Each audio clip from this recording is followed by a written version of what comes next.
Bon, alors, comme le disait Brice, donc, je suis Renaud Perrier, je suis un ingénieur, mais un ingénieur contrarié, n'est-ce pas? Contrarié dans ce sens où ma passion et mon rôle aujourd'hui, c'est de parler avec des clients. Donc, je serai votre guide, comme tu le disais, sur cette partie plutôt technique, en fait.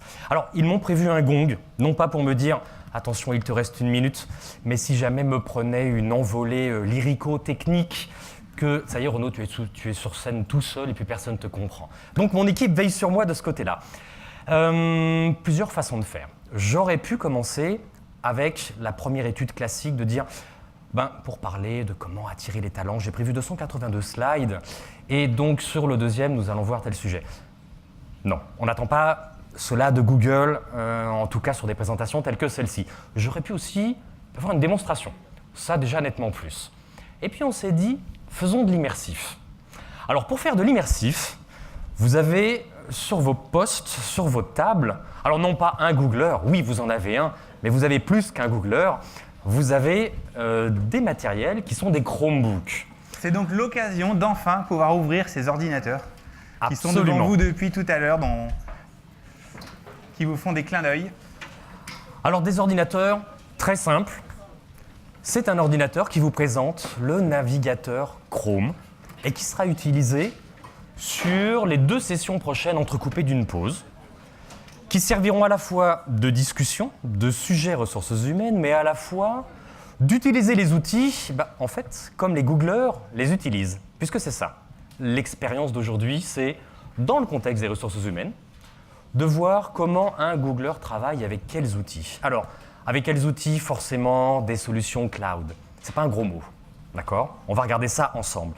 Là aussi, j'aurais pu avoir différentes façons, différentes approches, de dire je vais envoyer à chacun d'entre vous un document de travail, il va travailler sur un sujet qu'il va renvoyer à le Googler, prenons François ici présent, qui va s'occuper de compiler tout cela dans son document, et puis j'ai perdu la moitié de mon équipe ce soir parce qu'elle aura mal au crâne. Alors, on a dit qu'on allait faire comme Google l'utilise, donc je vais maintenant utiliser mon poste de travail et vous montrer les outils que nous utilisons tous les jours. Ce collaboratif qu'a abordé Dorothée, le voici. Alors vous remarquerez que je suis sur mon navigateur. C'est exactement l'interface que vous allez avoir sur votre poste, aidé par le Googler qui est à votre table. Et ici, l'intéressant, c'est d'avoir un répertoire que je vais vous partager. Et dans ce répertoire, 13 documents qui correspondent aux 13 tables. Nous ne sommes pas au 13e étage, donc il n'y a pas de souci de ce point de vue-là. Même si j'aurais toujours préféré être ailleurs que sur la 13e table. Elle est là-bas, la 13e table, c'est ça, non? Parfait, tout va bien se passer. C'est la table qui a de la chance, d'accord? Absolument. Alors, premier sujet, partager cet ensemble d'informations, presque un clic. J'ai fait un clic, je me suis déplacé et ici, je vais partager tous ces documents à toute l'assemblée. Hop. Et voilà, en un clic, j'ai partagé tous ces documents à chacun de vous. Donc là aussi, est-ce que l'information, je la maîtrise? Oui, toujours, parce que je peux revenir sur ce partage, modifier le contexte, mais évidemment, comme le disait Dorothée encore une fois, oui, c'est une gestion du risque ici. Je partage tous ces documents. Alors qu'est-ce que je retrouve dans ce document? Je vais prendre le document de travail de la table numéro 8. Vous aurez compris, chacun d'entre vous ouvrira le document de sa table. Merci. Et pour plus de précision, le numéro de table au centre de chaque table. Je pense que le Googler qui est avec vous va être capable de vous procurer le numéro. Une fois que vous avez repéré ce numéro, il y a une chose d'intéressante. Alors la table numéro 8, je vois ici, en haut à droite, vous allez pouvoir voir que chacun d'entre vous va apparaître, et c'est cela que l'on appelle le collaboratif chez Google. Ce document, il est unique, partagé pour votre table, et vous y accédez en temps réel. C'est-à-dire que dès que la table numéro 8 ira travailler, je vois que Virginia est dans le document, chacun d'entre vous, en temps réel, pourra venir éditer ce document. Il est unique, je ne me pose plus la question de savoir, mais quelle est la bonne version pour qu'on puisse continuer de travailler sur le contexte qui est comment attirer les talents? Je n'ai qu'un seul document auquel vous avez tous accès. Alors, une question, Renaud, qu'on me pose souvent, et que je me suis posée moi-même quand j'ai commencé à découvrir tous ces outils avec toi. Où est le bouton « Enregistrer » ? Tu prends de l'avance. Enregistrer. Dernière modification, il y a 3 jours quand je l'ai préparé. Je vais... idée. Alors oui, j'y accède parce que j'en suis le propriétaire de ce document. Idée numéro 1. Et vous voyez qu'ici, enregistré en cours, toutes les modifications ont été enregistrées. Ne cherchez pas le bouton sauvegarder, vous y êtes encore demain.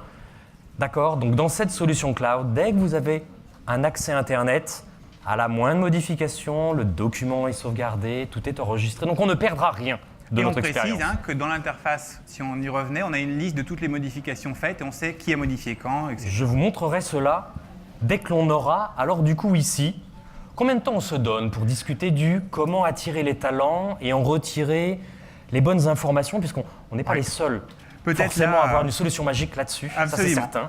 On va se dire, on se donne une dizaine de minutes à chaque table. Chacun de vos animateurs va dorénavant vous guider. Vous avez un document que vous avez ouvert.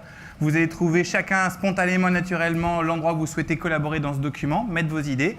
Et nous, dans 10 minutes, on va reprendre la parole, Renaud et moi, pour amplifier, conclure et démontrer 2 ou 3 qualités des documents. Mais la parole est à vous, à chaque table. Toutes vos idées sont les bienvenues sur comment faire dans une organisation moderne pour attirer les meilleurs talents. Et moi, je vais circuler entre les tables et s'il y a besoin, je viendrai un peu collaborer avec vous. À tout de suite. Donc, je pense que vous pouvez abandonner vos claviers quelques instants, que l'on puisse continuer l'expérience.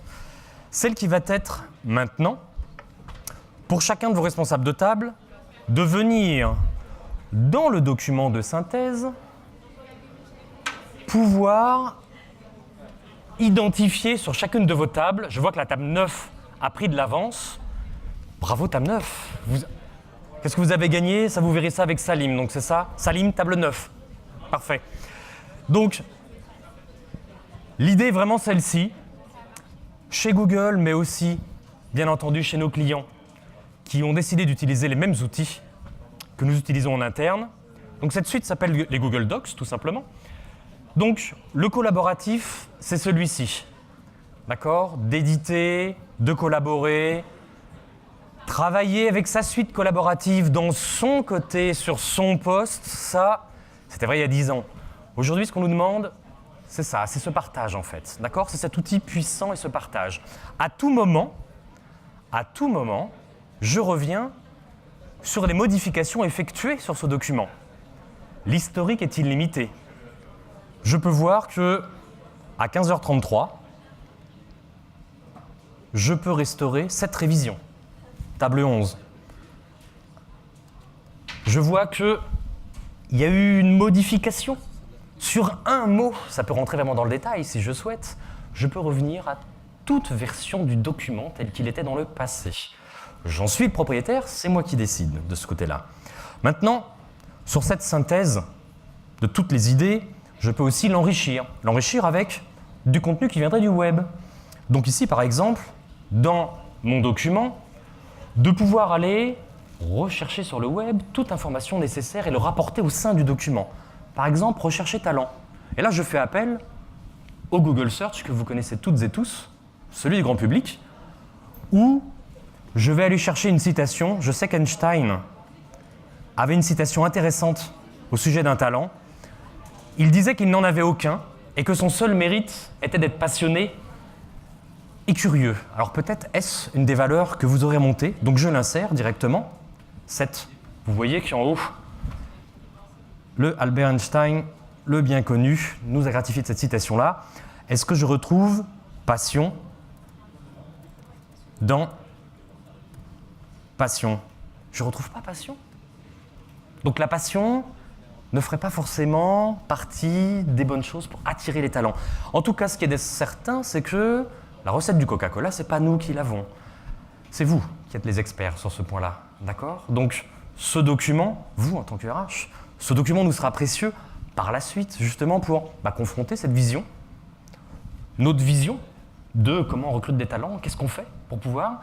Et de votre côté, dans vos secteurs d'activité, qu'est-ce que vous mettez en place, qu'est-ce que vous imaginez, comment vous vous projetez pour justement rentrer dans cette démarche d'attirer les talents. Alors, ce document, en plus d'accéder à son multiversion, d'en avoir l'historique, évidemment, je ne suis jamais contraint sur un quelconque format. De façon universelle, je stocke de l'information chez Google, dans tout format que voulu, et je l'exporte dans tout autre format que voulu. Donc Google fait en sorte que votre information soit toujours accessible, quels que soient vos outils ici. D'accord ? C'est ça qui est important. Ce document-là, qui est notre document de travail, je l'exporte sous Microsoft Word et je l'envoie en pièce jointe, comme je faisais il y a 15 ans. C'est pas bien. Mais je peux continuer de le faire si nécessaire. D'accord ?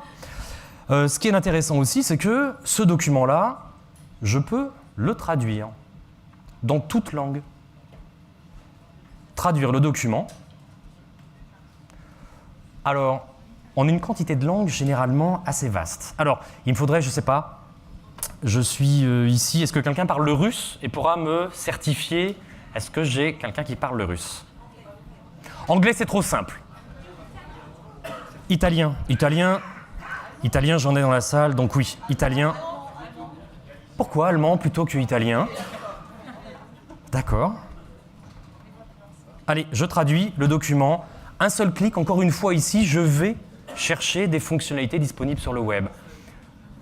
Donc, alors, verdict ?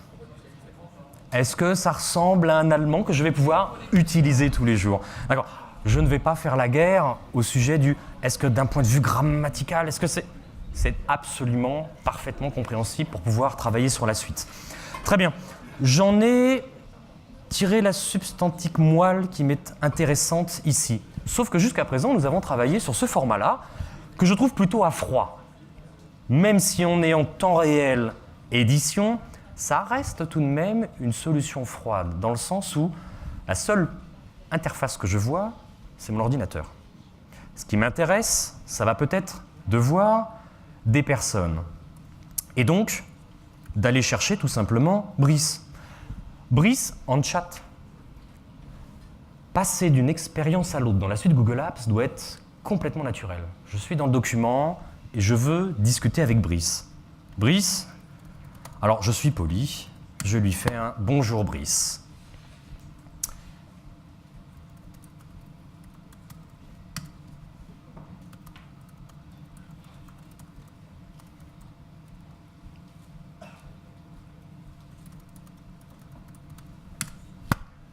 Chat, pas de son, pas d'image. C'est ce que l'on vient de faire. Pas passionnant, en tout cas, je lui demande, non, je flâne. On réglera nos comptes juste après cette intervention.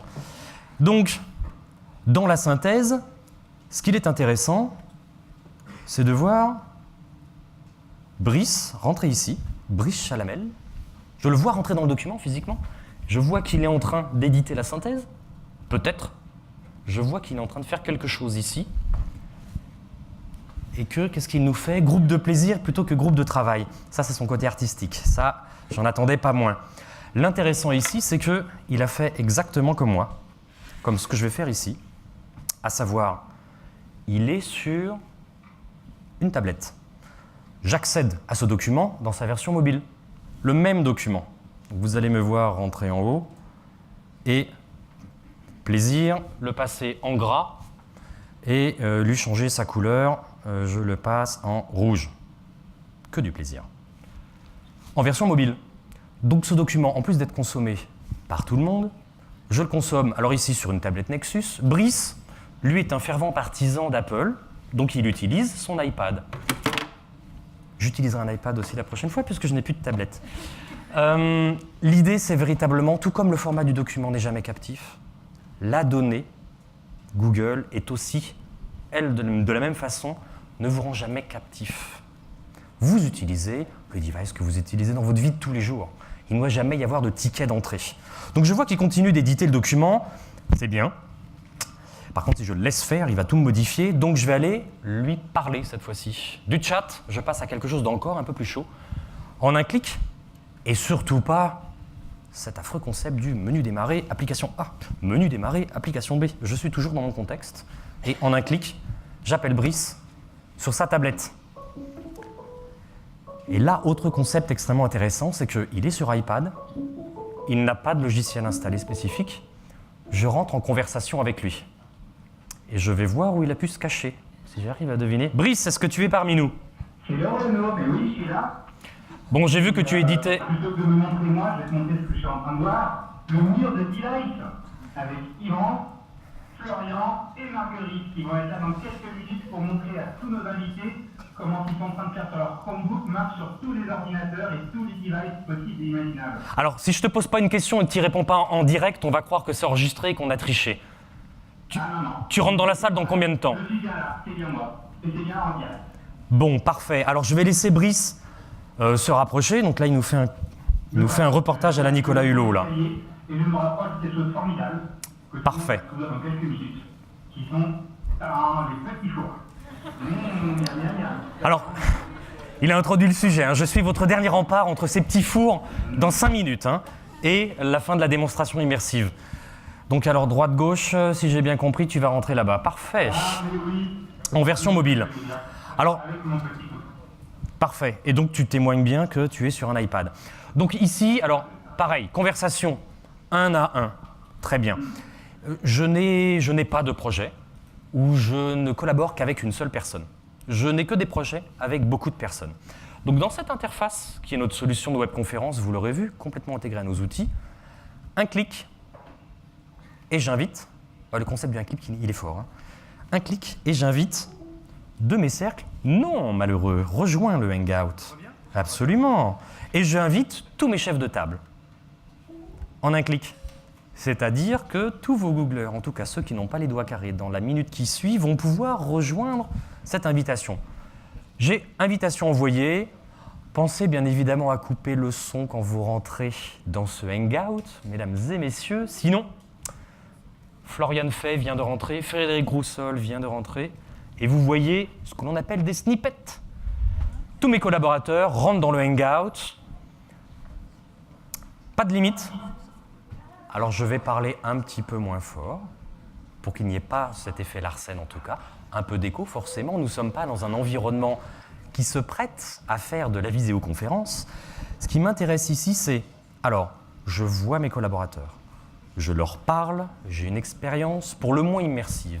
Vous aurez noté que je ne veux pas savoir quel device ils utilisent. Certains comme Thomas ont des Chromebooks, certains ont des Mac. Brice, tu es toujours sur ton iPad en mobile. Ça, c'est l'idée la plus importante. Et puis, eh bien, je vais...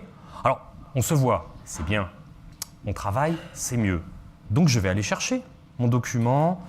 C'est pas la traduction en allemand, parce que là, je ne serais pas bien avec la traduction en allemand. Donc, dans Atmosphère 2014, je vais aller chercher mon document qui s'appelle « Synthèse, attirer les talents ». Et ce document, je le projette à l'ensemble de mes collaborateurs et on en parle. Et on y travaille. Et je vois que Julien est bel et bien dans le document, et Julien va éditer. Puisque Julien, je te prends sur le fait, édite Thomas aussi, derrière la modification d'Einstein. Non, François, c'est trop tard. François, tu restes en dehors de la conférence. Donc ici, on peut continuer de discuter, travailler en ligne. Je suis toujours sur un browser, toujours. Du début à la fin, je n'ai pas une barrière d'entrée pour continuer cette expérience et puis discuter de comment attirer les talents. Ça, ce type d'outil, c'est ce qu'on utilise dans le monde grand public. Une des valeurs de Google Entreprise, c'est de dire justement ce qui a fait cette force dans le grand public, ce qui est utilisé par les utilisateurs d'aujourd'hui. Pas besoin d'avoir 15 ans pour utiliser ça. Ce que le grand public utilise, je le prends, je le porte en entreprise avec différents contrôles administratifs, et j'hérite de cette expérience-là. Pourquoi avoir des outils différents dans un monde tel que dans l'autre? Donc ici, on pourrait continuer très longtemps. Ce que l'on va voir dans l'étape d'après, justement parce que les petits fours, là, l'appel se fait pressant, bien entendu, ici. Ce que nous verrons par la suite, c'est comment récolter des données, comment les faire parler, avec la suite Google Maps, par exemple, et comment utiliser du réseau social. Parce que du réseau social, tout le monde en a entendu parler, tout le monde est certain d'en faire, et puis au final, tous ceux que je croise me disent « oui, j'en ai un, mais c'est pas moi l'acteur ». Donc ce que l'on souhaitait vous montrer, c'est comment continuer, après avoir attiré les talents, comment les garder avec le reste de la suite Google Apps. Donc, formulaire, remonter l'information, aller creuser cette mine d'informations et utiliser du réseau social. Toujours dans ce même format, immersif et réellement utilisé jusqu'au bout, plus démonstration. On se donne combien de temps pour la pause, Brice ? Une pause d'une 20aine de minutes pour tout le monde, pour digérer tout ce qu'on a entendu, les questions-réponses, l'expérience. Profitez bien des petits fours. N'hésitez pas à aller voir le mur du device en montant un étage avec les escaliers. On se retrouve ici dans 20 minutes avec la suite de nos aventures et le passage en mode réseau social pour toute la salle.